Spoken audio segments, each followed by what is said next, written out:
Central African Republic. Two former RPRC and MPC generals arrested and transferred to Bangui. This article is taken from the CAR Journal de Bangui. Two former generals, one from the Patriotic Rally for the Renewal of the Central African Republic, RPRC, led by Minister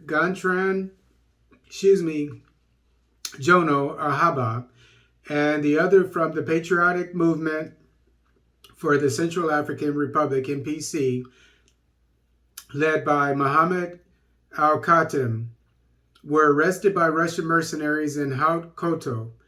After their arrest, they were transferred to Bangui. Incarcerated in the Research and Investigation section of the Gendarmerie, they are waiting to be brought before the General Prosecutor's Office. But within the RPRC, an ally of power, anger is rising several notches.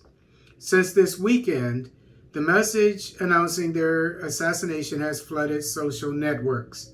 According to this viral publication, General Ramadan and General Ahmed Faya would be assassinated by Russian mercenaries and their bodies thrown on the Gramari axis.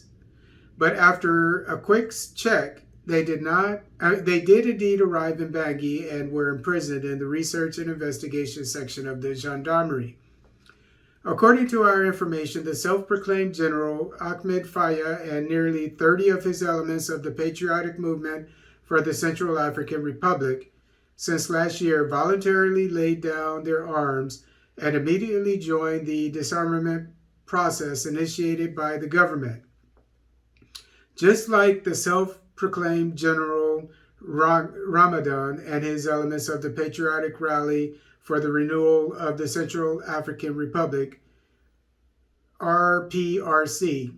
But to everyone's surprise last year, the two were arrested in the central market of Bria and imprisoned at the local gendarmerie for several months. A dozen of their men were killed in cold blood. However, last week, a team of Russian mercenaries coming from the city of Zako for Bangui recovered them in Bria, but their families, unaware of their destination, mistakenly think that they were executed on the way and specify that it is between Gramari and Sibut. But within the Patriotic Rally for the Renewal of the Central African Republic, RPRC, whose president is currently a minister in the government, anger continues to mount. Some directly accuse the government of Bangui of having targeted only allied armed groups.